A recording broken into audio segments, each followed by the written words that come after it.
Halo semuanya, selamat datang kembali di podcast kami. Bersama aku Joe. Dan aku Bella.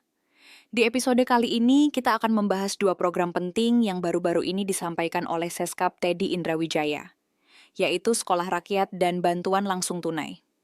Nama-namanya mungkin simpel, tapi maknanya besar untuk pendidikan dan kesejahteraan rakyat.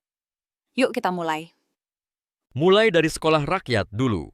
Pemerintah mengatakan bahwa tahun ini sudah ada 165 sekolah berjalan dalam program ini yang bertujuan agar anak-anak yang sebelumnya putus sekolah atau bahkan tidak pernah sekolah bisa kembali bersekolah dan mendapatkan keterampilan. Iya, dan Seskap menyebut bahwa program ini bukan hanya soal sekolah saja, tapi juga pendidikan inklusif.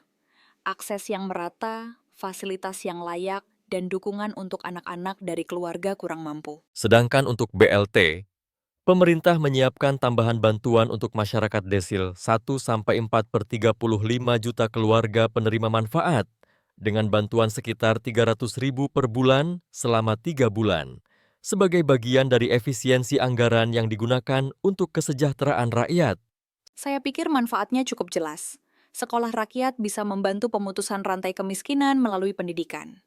Anak-anak yang selama ini tertinggal punya kesempatan baru. Dan BLT bisa menjadi bantalan ekonomi bagi keluarga kurang mampu, menjaga daya beli, mendukung pendidikan anak, dan pentingnya stabilitas sosial. Kalau masyarakat merasa diperhatikan, kondisi sosial bisa lebih stabil. Selain itu, kedua program ini juga menunjukkan arah kebijakan pemerintah. Bahwa hadirnya negara tidak hanya sebagai regulator, tapi juga sebagai fasilitator dalam pendidikan dan kesejahteraan publik. Tentu saja tantangan ada. Untuk sekolah rakyat, bagaimana kualitas sekolahnya? Apakah fasilitas, guru, materi sudah memadai? Karena kalau sekolahnya hanya nama, tapi kualitas rendah, maka hasilnya juga terbatas. Persis. Dan untuk BLT, bagaimana memastikan bantuan betul-betul sampai ke keluarga yang tepat, tanpa penyalahgunaan? Bagaimana sistem penyalurannya agar cepat dan transparan? Juga, bagaimana kedua program ini berkelanjutan? Apakah hanya jangka pendek atau akan terus di-scale up? Bagaimana pengukurannya, evaluasinya? Aku berharap kedua program ini bisa menjadi dasar perubahan besar. Pendidikan inklusif bagi semua anak dan kesejahteraan yang merata. Aku juga berharap pemerintah daerah ikut aktif, karena implementasi di lapangan sangat bergantung pada kerja sama lokal.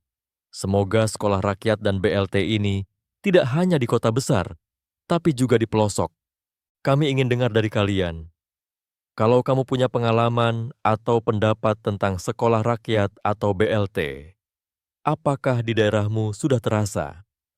Ceritakan tantangan atau harapanmu. Tinggalkan komentar kalian di kolom komentar video ini. Kita akan diskusi bersama beberapa pendapat masukan terbaik dari kalian nantinya. Oke, jadi ringkasan. Sekolah Rakyat dan BLT adalah dua program konkret yang menunjukkan bahwa pemerintah ingin hadir untuk rakyat melalui pendidikan dan bantuan ekonomi. Tapi tantangan implementasi dan keberlanjutan harus diperhatikan agar manfaatnya benar-benar terasa. Terima kasih sudah mendengarkan channel podcast kami.